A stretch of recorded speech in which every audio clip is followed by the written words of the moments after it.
Hennythemoor reporting live from the liquor store. How's everybody doing, man? So, hey, I'm going to give y'all an update on the raffle that we're having. I'm also going to talk to y'all about the best of the best. We're going to talk to y'all a little bit about the draft and every player I think who is the best at their position in the draft. So, it may be some names you're not familiar with, maybe some guys that y'all hear on television all the damn time. But I'm going to give you my opinion of who I think is the best player at each position in the first round, and then of course, I'll give y'all some updates on the raffle. So let's go ahead and jump into it, man. Hey, Desmond Ironman, what's good? Hoodlum, what's good? Stephen Harrison, what's good? MFZ, what's good? I appreciate y'all for tapping into the liquor store. Hey, Jameson Taylor, I appreciate you for tapping into the liquor store. Thank you for the love and the support. So, everybody on the way in, please go ahead and hit the like button, hit the share button, and if you have not already subscribed to the channel, please hit the subscribe button. We're trying to grow the channel, get up to 1,000 subscribers so the page can get monetized. And right now we're sitting at 707. So y'all definitely been blessing me, definitely been helping the channel grow, and I do appreciate the love and support y'all shown. And we're just gonna keep trying to grow and rock. And also, as you know, there is a raffle going on. It's $5 to enter, and the winner of the raffle will receive a Dallas Cowboys jersey of the winner's choice. So whoever wins, I'll announce it on the 25th. We've been doing it for the majority of the month. On the 25th, I'll do a drawing show just so y'all can see who won. And whoever wins, all you got to do is let me know the size you want, the player you want, and of course, please give me your mailing address so I can get it mailed to you. Hey, Michael Lockhart, what's good with you, man? Hey, I appreciate y'all for showing love, man. So, without further ado, man, let's just jump right into it. So we've been collecting raffles, so I want to give everybody an update on where everybody stands right now. And then we're going to jump into my best of the best. So I'm going to give y'all an update on the current standings in the raffle, who's leading the way in, entries and things like that. And then we're going to jump to right into the best of the best, who I've identified. And some of y'all may not agree with who I think is the best at each position, but we're gonna talk about it. So right now, Miss Regina Green is leading the way in the raffle. She has 20 entries. Dwayne Brown is second. He has 17 entries. DC4 Life is third. He has 12 entries. And after that, S.A. Richburg has 10. Donald Holmes has 9.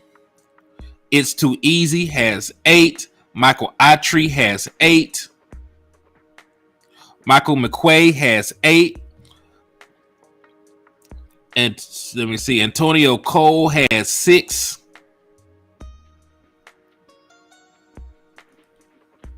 Let me see, Marquetta has 5.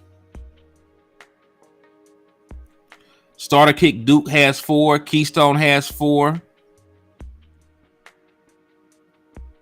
Hey, what's up with you, Kelvin Hicks? I appreciate you tapping in. Let me see. Freight Train has 4. Then Michael Lockhart has 3. Corey Williams has 3. Cowboys Fan 95 has 3. Let me see. The Lunatic has 3. And then King G has 2. Stephen Harrison has 2. Action Pal has 2. Daisy Clark has 2. Tupac with a Mohawk has 2. JC Cowboy Network has 2. Jeffrey, Klebo, the original, they all have 2. And then Lewis Winslow, David Sorrells, Coach Marv, Taiwan, Khalil Parson, Texas T, and Desmond Ironman all have 1 entry. So that is the update on the raffle. So those are that's everybody's entries. Then where everybody stands. If you still want a chance to win a Dallas Cowboy jersey, all you got to do is send $5 to the Cash App, which is floating at the bottom of the screen. It's $ Hennythemoor if you want to participate. And like I said, we'll do the drawing on the 25th, which is the day before I leave for the draft. Now that we got that out the way, let's talk about the best of the best, man. So the player that I have identified as the best tackle in this year's draft, and for y'all who actually watch the show, this may not be a surprise to y'all, but I definitely think that Paris Johnson Jr., left tackle from Ohio State, is the best left tackle available in the 2023 NFL draft. Hey, I appreciate you, DJ. Yeah, Law came over and showed some love to the channel, so we do appreciate him, man. So yeah, I'm still trying to push, and just make good content and grow the channel. So yeah, brother, I appreciate you for the support, my guy. Jameson Taylor said his Braves lost by 1. Hate to hear it. But yeah, Paris Johnson Jr. is the left tackle that I've identified, at least in my eyes. You know what I mean? Like, there could be experts that disagree with me. There could be people in this chat box that think like such and such is better, or such and such did this and that. But my personal opinion, just from what I've seen, Paris Johnson Jr. is the best left tackle available in this year's draft. I'm going to just take a quick look at some of his production, some of his snaps, things like that, just to give y'all a better understanding of where I'm coming from. So boom, here I go, sharing the screen, and I'm going to show you his PFF profile. Some of y'all might have already seen him. You know what I'm saying? Like, he's a guy that I've been talking about a lot on here. And if there is any player for the Dallas Cowboys to trade up and get, I definitely think that it is Paris Johnson Jr. 6'6", 313 pounds. He is a superb athlete. And look at how he graded out last year. Graded out as an 83 overall, which is fantastic. He played 827 offensive snaps. He run blocked 378 times. Pass blocked 440 in a 13-game season where he played. Hey, shout out to my boy DJ for the $5 donation. You got entered into the raffle. So I know you don't rock with the Cowboys, but if you win, I will send you a jersey of your choosing, unfortunately. So it might be a Putrid Eagle jersey getting mailed out if DJ wins. So salute to you, brother. So yeah, DJ now has 1 entry. So as you can see, man, he only allowed 2 sacks on the season, only 12 hurries, and that's very, very elite production when you think about it. When you think about some of the teams that Ohio State went up against last year, the offense they played in, they had, and it's not the SEC. They weren't playing SEC defenses, but they played a good enough conference where he did line up against other guys who are going to be playing on Sunday. He didn't play a bunch of guys that were going to be, getting CDLs after the school year was over. There's not he wasn't playing a bunch of guys, that's going to be strength and conditioning coaches or PE coaches or nothing like that. He played against other guys going to be playing on Sunday. So he had good production, man. He had real good production, and he held his own in damn near every game he played in. And when you just look at him from a physical standpoint, man, when you just look at him as a guy, as an athlete, he really puts me in the mind of a player like Tyron Smith. And I'm not talking about he's going to come in here and be a gold jacket guy, but you just take a look and see, and this thing, Michael Lockhart, that's fine. You disagree and you like Darnell Wright, but see, Darnell Wright played primarily at right tackle for a majority of his career. Matter of fact, let's segue into that, right? Let's compare him to a guy like Darnell Wright, who played in the SEC, and so he played some good defenses too. And he played 827 snaps tackle this year. Darnell Wright,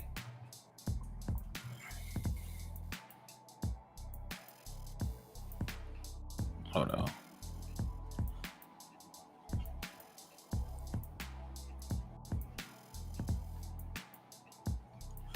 It's acting stupid with me. Oh, let me start from the top then.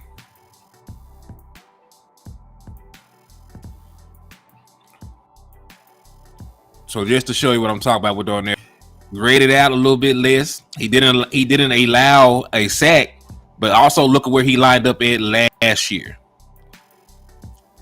and look at where he has most of his career snaps at. So while he did Darnell Wright did play 920 snaps at left tackle in 2021, he's played over 1,000 snaps. He really played over 1,300 snaps, over 1,400 snaps. I do the math right. So he played over 1,400 snaps at right tackle. So I think Darnell Wright is a tackle. I just don't think at the next level he's going to be a left tackle. I think Darnell Wright is probably going to be on the right side. So that's where we disagree at, and there's nothing wrong with disagreeing. Like Darnell Wright is a damn good specimen. He has good footwork. He has shown that he can play both sides. But at the next level, I think a lot of teams are going to be looking at him as a right tackle because that's majority where he played at. That's where he had his most success. Because when he played at left tackle, like look where he graded out as when he played left tackle in 2021. He graded out as a 62.7. He gave up 3 sacks, he gave up a hit, and he gave up 13 carries. So when he played left tackle, he did not play good. Really, this year is really his best year of production. He gave up 5 sacks in 2020 at right tackle. He turned around, they moved him to left tackle. He didn't play specifically well there, and then they moved him back to right tackle, and he flourished this year. So, I like him. Don't get me wrong. Like, I would like to have Darnell Wright. I just don't write at the expense of Terrence Steele. You know what I mean? Because I think at the next level, Darnell Wright will be a right tackle. But just to show you where I was coming from and why I chose, that's why I just wanted to show you why I chose Perry Johnson Jr. as my selection. I know you brought up Wright, and I'm not trying to drag him, but as the numbers guy, when you look at the overall analytics around, he played mostly right tackle, and when he did play left tackle, he averaged out. It was like a D average. And I don't necessarily think that he is the same kind of athlete that Perry Johnson Jr. is. I think Perry Johnson Jr. is a better athlete. Matter of fact, I know for a fact he is. Because Perry Johnson Jr. has the kind of athleticism you can line that boy up at the tight end spot if you wanted to. But he is the guard. He is the tackle that I like the most. So moving along, we talked about Perry Johnson Jr. being my choice of being the best of the best at the left tackle position. The guy who I think, and really this was a 2-for-1 because they're doing that right, is the best right tackle. Right, so I'm glad that we have him up here. I do believe. All good, bro. Just showing love, man. But hey, man, I do appreciate that, man. I appreciate the love and support, DJ. Double R, what's up with you, man? Welcome to the liquor store, my guy. Thank you for tapping in. But yeah, I think that Darnell Wright will be my favorite right tackle in this draft. So far, I got Perry Johnson Jr. as the best available left tackle. Darnell Wright, in my opinion, the best available right tackle.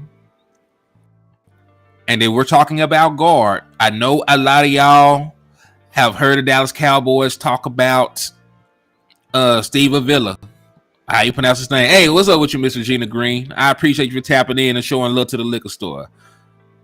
I know a lot of y'all have heard the Dallas Cowboys slobber and drool all over Steve Avila. But the guard that I believe is the best guard at any spot, left guard or right guard, I believe that Osiris Torrance, guard out of Florida University, played in the SEC, is going to be the best available guard in the first round. I'm going to get him pulled up. They must have known that I was finna pull him up. Oops.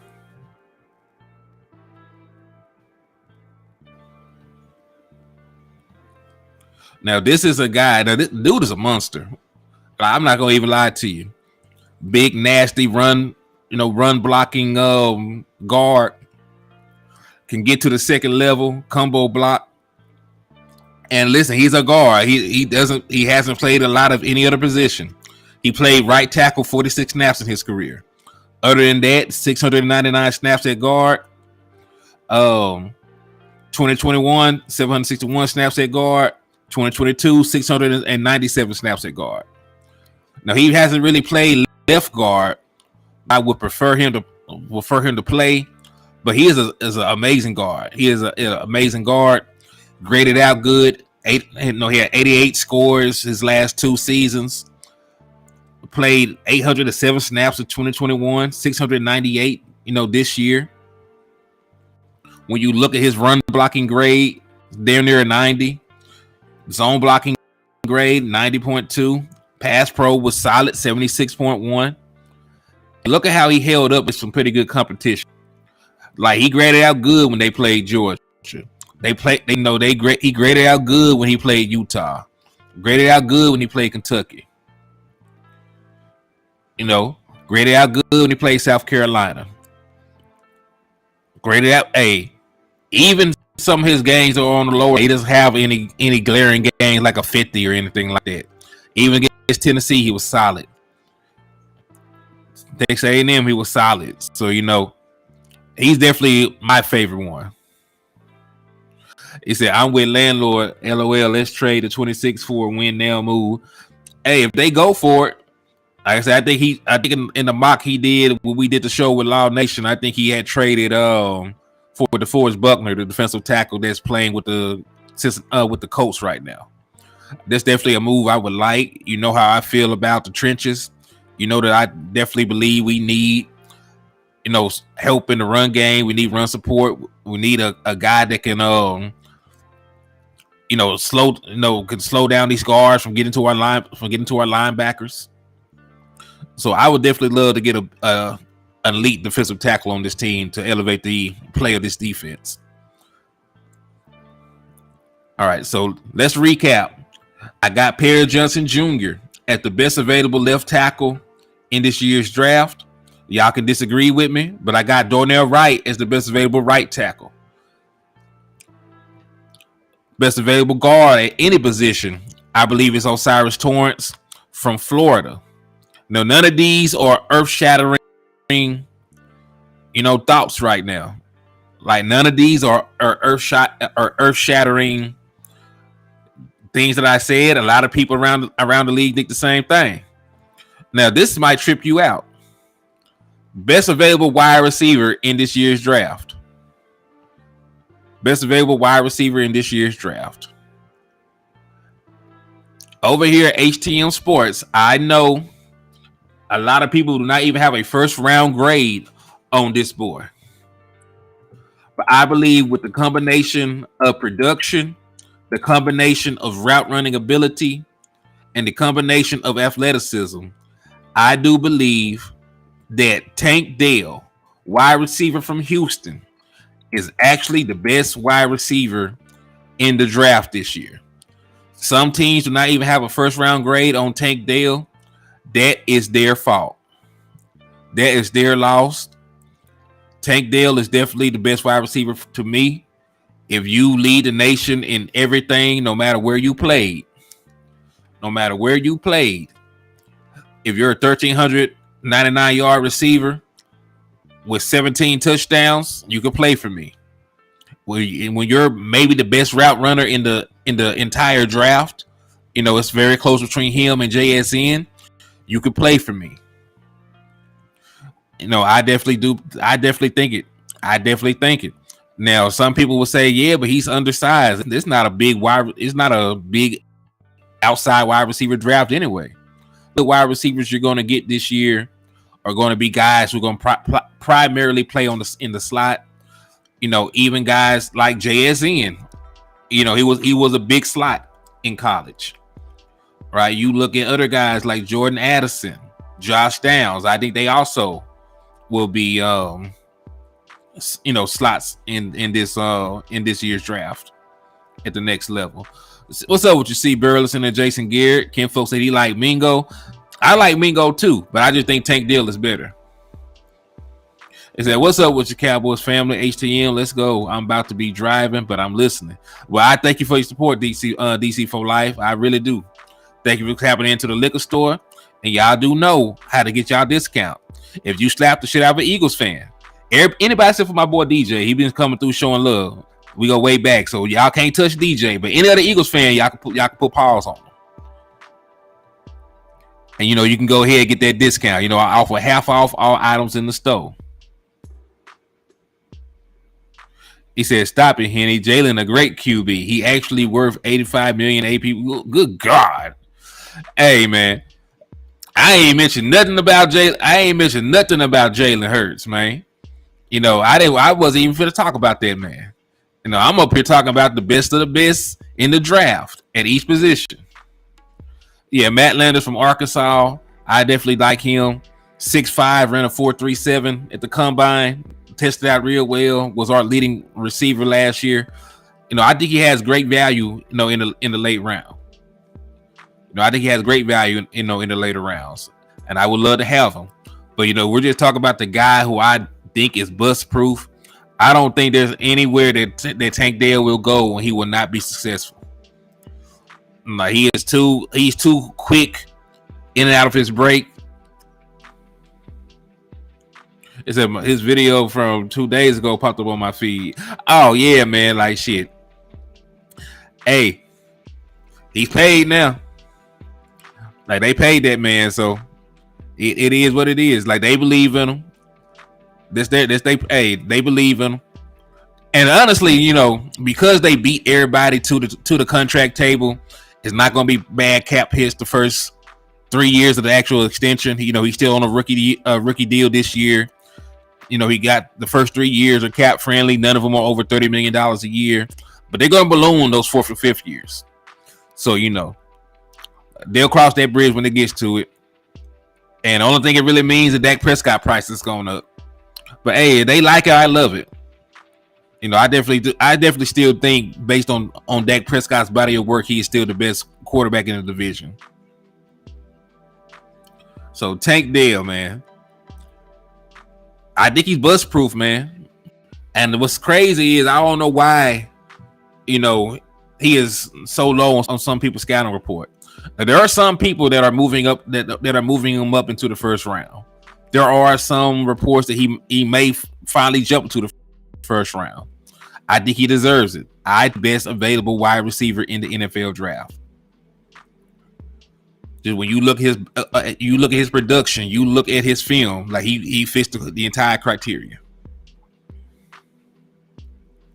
Do you think we pay Diggs after the draft? Man, as long as they pay him and they don't have to they don't have to get into a contract dispute, he ain't got to hold out. I just don't want it to get ugly between us. But, I definitely could see it happening after the draft. Once they got everybody, in the building, they got things lined up, they could take care of their veteran players. And, a date to look at. They might wait until June the 2nd to give him an extension, because that's when they get the extra $10 million from the Ezekiel Elliott contract. So there's a possibility they might wait until June the 2nd to give anybody an extension. It's a possibility. But we'll see. I don't know how that's going to actually work out. He said, I like Downs the most out of the small guys. Dale good too, though. And Zay. Yeah, I think Tank Dell is the best. Like I've been thinking about it. There's a bunch of guys that I do like. You mentioned them. I like Zay. No, Ezekiel Elliott is not technically on the team. He is an unrestricted free agent that got cut. However, because they cut him and they designated him as a post June 1st cut, the money that they would have saved from cutting him, they're not going to get until June 2nd. So the money they would have saved, that $10 million, is not going to be spendable until June the 2nd because he was designated as a post June the 2nd cut. So they're gonna save more money from doing it that way. But they had just cut him and he was designated pre-June the 1st cut. They would have got the money right then, but it would have been way less. It would have been like $4 or $5 million, they would have said they cut him that way. But because they designated him as a post June the 1st cut, no, they were able to get him off the roster. And then when June the 2nd comes around, then they'll get the $10 million they would have saved. But yeah, there are definitely a bunch of good wide receivers in this year's draft. A bunch of good slot guys. I'm very high on Jordan Addison. I'm high on Zay Flowers. I like Josh Downs. But out of everybody, even JSN, even Quentin Johnson, I'm not even saying that Tank Dell is the best small guy. I'm saying he's the best wide receiver, period. No, I think he's the best. I think he's the best wide receiver, period. So yeah, I got that out the way. We talked about tackle. I feel like Perry Johnson Jr. is the best available tackle. Left tackle, I should say. Darnell Wright, best available right tackle. Osiris Torrance, best available guard at any spot. And then I also believe that Tank Dell, despite some outlets not having a first round grade on him, is the best available wide receiver in this year's draft. All right. So next position we're going to talk about. We're going to talk about tight end. We're going to talk about tight end. And I really don't want to talk about tight end because I don't want the Dallas Cowboys to draft the damn tight end. Like, wait until round 4 or something to draft a tight end. I think it is, who y'all think it is. I think the guy that the Dallas Cowboys are looking at is the guy who is the best tight end. But I don't want them to take him, dog. Like, there's never been a tight end in the first round in the last decade that has lived up to expectations. So, matter of fact, F that. I'm skipping tight end. I don't even want to give y'all no ideas. We ain't drafting no tight end. We gonna pray the opposite prayer. We gonna rebuke that in the name of the Lord, because we need better positions than the damn tight end, man. So I ain't finna talk about no damn tight end, bro. I'm not gonna talk about quarterback either. We're not gonna draft a quarterback. Best quarterback is gonna be gone at round 1 or 2. So we're not even gonna speak about quarterback. But we can talk about defensive tackle. We can talk about defensive tackle. So Kevin Hicks said, we ain't drafting no tight end at 26. I pray not. I hope not.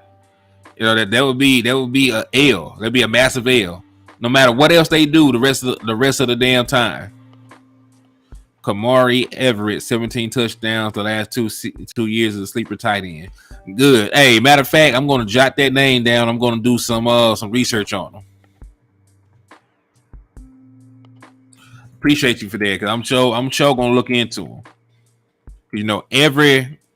Let your best tight end go since Jason Witten. Smart move, Cowgirls. Well, that's not really saying much. I mean, there was a big drop off from Jason Witten to everybody else. And then you have no idea if Dalton Schultz is a byproduct of our offense and Dak Prescott, or if he really liked that. You don't know that. You have no idea if Dalton Schultz can go out there and perform in your ragged ass team. Hey, what's up with you, Brian Kite? Yeah, the liquor store is open. Come on in. Pour you some gin, some hen, whatever it is to make you sin. And we're going to talk about this Cowboys content, man. We're going to get drunk off this content together.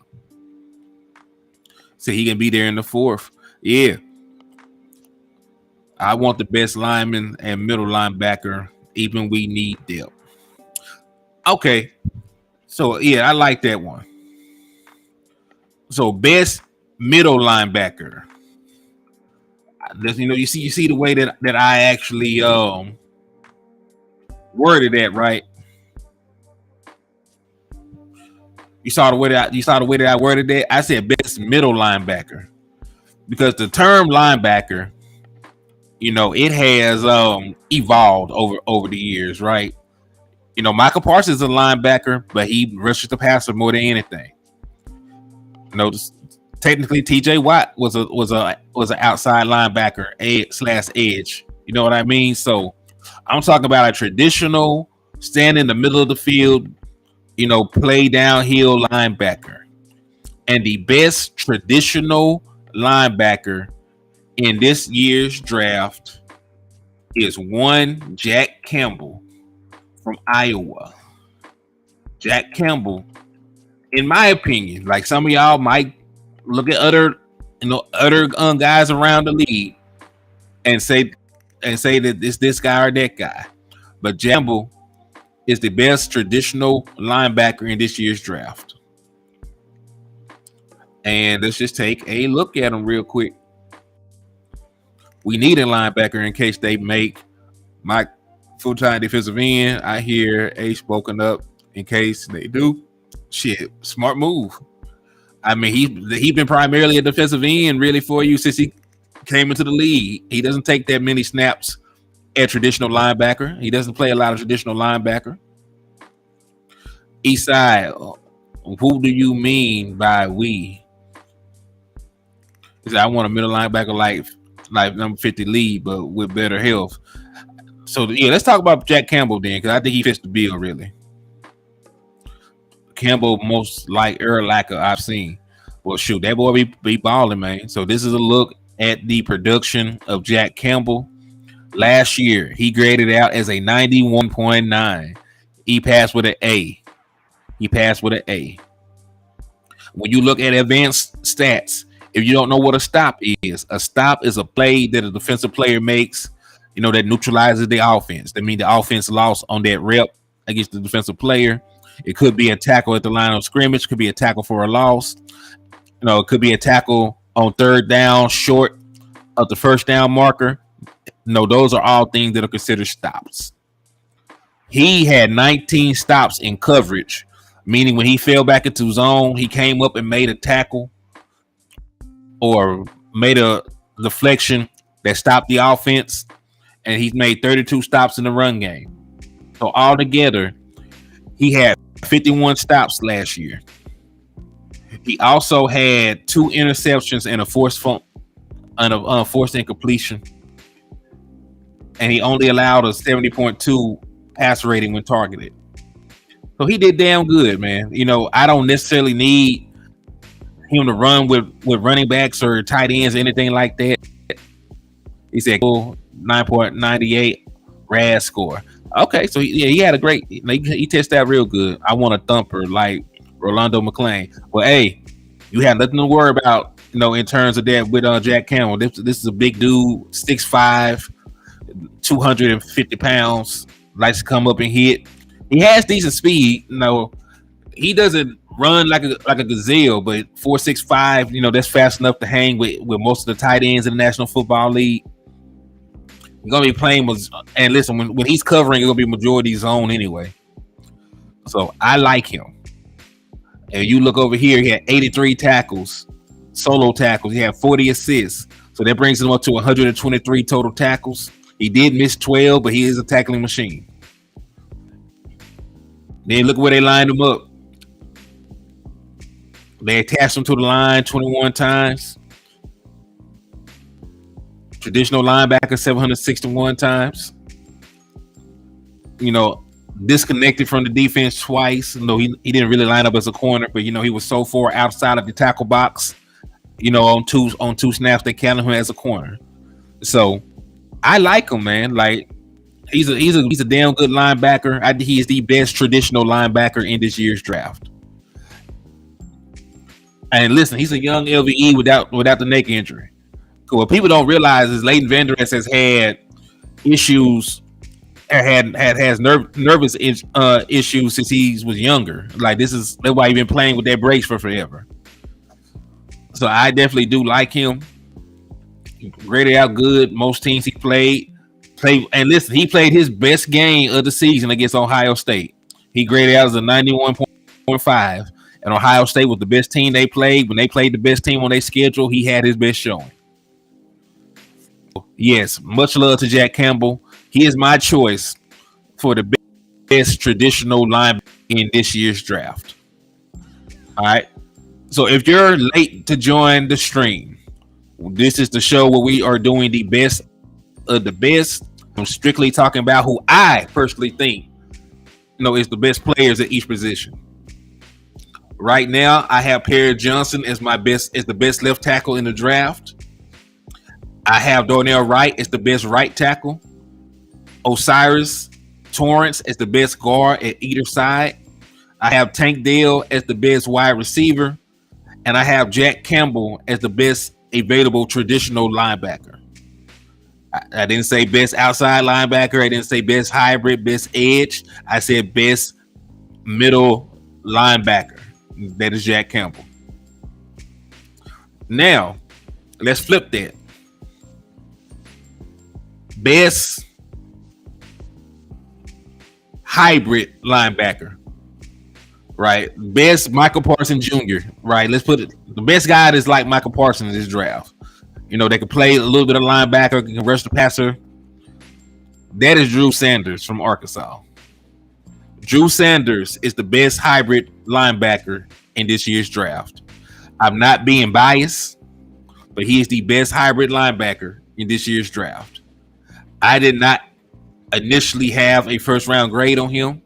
I watched a lot of Drew Sanders, but the really only thing I hesitated against was we had a bad pass defense. We did, even with him available. And also, it says somehow you're always on every Dallas Cowboy YT live stream. Hey, man, I be out here showing love, man. I be out here showing love and networking, man. I done tapped in with West Coast and Boss before, and tapped in with Landlord. I did my first show with Law Nation today, so it was lovely, man. I appreciate y'all. Like, y'all the reason I've been in position where I'm at, man. Like, the way y'all support the channel, it definitely helped, the liquor store, make it to, all the different platforms. So I appreciate y'all, man. But yeah, we're just talking about, I had my own. Damn, my stuff done fell. My lighting done fell off. Bear with me. It's ghetto over here in the liquor store, man. This is the liquor store by the trap house, so it's a little ghetto over here, but please forgive me. I'm rocking with y'all though, man. But yeah, I had my own misgivings about Drew Sanders. You know what I mean? Like, there were some games he disappeared in Arkansas that I watched with my own two eyes because I watched every Razorback game. That was his first year having that kind of production because he was a defensive end that rotted on the bench at Alabama, and then he came to Arkansas and moved to outside linebacker. So, it's not like he had a big track record of being productive. But, I definitely do like him. If we're just talking about the guys who is the best hybrid linebacker, is going to be Drew Sanders. And I'm going to show you his production.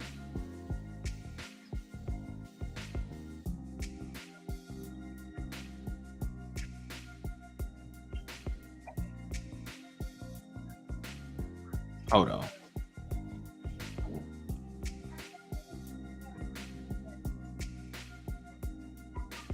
All right. So this is the production of Drew Sanders, according to PFF. I always take their grades with a grain of salt, but I'm finna show y'all.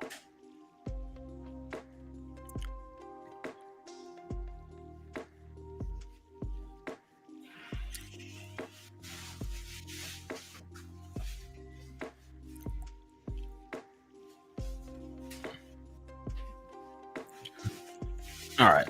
So this is the production of Drew Sanders. He graded out as a 79.2. Played 12 games, 846 defensive snaps. Rushed the passer 148 times. Run defense played 342 times. Coverage snaps 356. He has 63 tackles, 27 assists, but he also had 22 missed tackles. So keep that in mind. Like I said, this is his first year playing a hybrid linebacker role. Like I said, he was a defensive end, as you see from this snap count in Alabama, 2021, 270 snaps on the line, 48 snaps on the line in 2020. So he is a converted defensive tackle. Defensive end. But he lined up a little bit of everywhere last year. 8 snaps on the line, 710 snaps inside of the box, mostly playing outside linebacker because Bumper Pool traditionally with Arkansas played the middle line. He said, I wouldn't mind Sanders if we traded back. Yeah, you know what I mean. Like I'm really high on him. But I also was one of the main people saying I wouldn't have taken him in the first round. But the more stuff that comes out, man, when you actually compare him around the league, around these other candidates, I don't think there's too many, dominant outside linebackers in this year's draft. That's probably why he's was initially mocked as being the first round pick. I don't think there's too many dominant edge guys out there like that. And he had a great season in the SEC. Was real productive. I am concerned with the number of missed tackles he had. I am concerned with him fading away in certain games. I am concerned with him only having 1 year worth of production playing at this position. But I like him. He needs some peanut butter sandwiches. Only weigh 234. Yeah, we'll have to see. And you also, when you're putting weight on a guy, you have to see how they move with that weight on them. Like some of these guys can't gain a lot of weight and still have the explosiveness that they're known for. So it really just depends.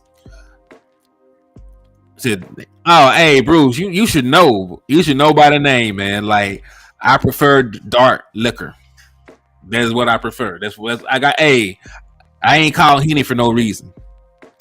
I got that. I earned that name.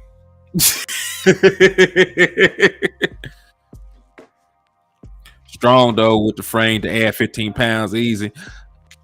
Yeah, I like it. Look, I like the boy. Like I said, he played in my school. He contributed, and he is a fringe first round pick. At 26 back, I could see the temptation. Like my cousin pointed out, though, like we don't really need another pass rusher necessarily, but he is a guy that can do both. He can rush the passer, he can play linebacker, so you can have your cake and eat it too. He's not a traditional linebacker by any stretch of the imagination, and I think you'll have to understand and learn, the defense and these offensive sets, before he can play middle linebacker. So yeah, so just to recap, it could end up being like TJ Watt. That is the hope, but he could also end up being like Taco Charlton. So like I'm still out. I don't know fully like what Drew Sanders' ceiling will be at the next level because I only seen one good year from him. Hey, good night, Jameson Taylor. I appreciate you, my boy. So when you look, when he was playing defensive end, he graded out as a 28. When he played defensive end, he graded out as a 62. Like he graded out as a 79 as a outside linebacker hybrid. So I don't know. I gotta see it. Hennessy is the GOAT liquor, though. Yeah. Taco sack celebration was good, though. He did open up that food truck a couple times. I ain't gonna lie to you. So yeah, I definitely like him as a prospect, but yeah, I don't know. All right, so quick recap, man. So I know some of y'all might be just now coming into the stream. We're doing the best of the best. I said Perry Johnson Jr. best left tackle. I said Darnell Wright is best right tackle. Torrance, I said Osiris Torrance is the best guard at either side. I think Tank Dell is the best wide receiver. I got Jack Campbell as the best traditional middle linebacker. And then I got Drew Sanders as the best hybrid player. The best the best outside linebacker, edge, whatever you want to call them. They call the guys all different type of shit now. Eastside Harold thinks Perry Johnson is overrated. That is quite fine. I disagree with you. Especially if he came to Dallas. Because if he came to Dallas, you know what I'm saying, he would have our offensive line coach. Then you can put him with Big Duke. Because really, every offensive lineman we have has improved except for Josh Ball. Like Josh Ball is like the only offensive lineman I can just think about that has not improved in Dallas in like the last 4 or 5 years. Because even Connor Williams got a little bit better incrementally. Front office is not a fan of Paris Johnson. Well, that's fine. I do understand, but I believe he's the best left tackle. I got Donnell Wright as the best right tackle. Osiris says the best guard. I got Tank Dell as the best wide receiver. And then I said I got Jack Campbell as the best traditional linebacker. And then I got Drew Sanders as the best hybrid. Just so we keep it score. Now, hey, what's up with you, Joe? I see you, my boy. I appreciate you tapping in and showing love to the channel, my guy. I appreciate it. But let's see. You know what? Hey, I actually gonna have to cut this show short. I actually have some stuff to do. I'll come back with a part 2 later on, and we'll finish the best of the best. It'll be called best of the best part 2 when I come back on here. Hey, Captain Rob, what's up with you, man? But yeah, so I actually had to cut this live a little short. So just tune in, turn your notifications on. You'll see when I go back live, we'll do best of the best part 2. We'll talk about different positions. Then I'll give you who I think is the best defensive end, defensive tackle, safety, corner, things like that. But I do have to cut this short. I have a couple things to handle. So I appreciate y'all. Remember, I always say, damn, I just got here. It's all love, Captain Rob, man. Just spin the block. We'll be back in here, brother. We'll be back in. No, liquor store just got to go make a liquor store run. You know what I'm saying? We got a couple of bottles we're out. We got to restock some stuff. So just spin the block. We'll be back, man. Rock out. But, I always tell y'all to drink and drive responsibly. But you see an Eagles fan in the middle of the road, please do not hesitate to run their ass over. So I appreciate you all for the love and the support. And I will be back. God bless.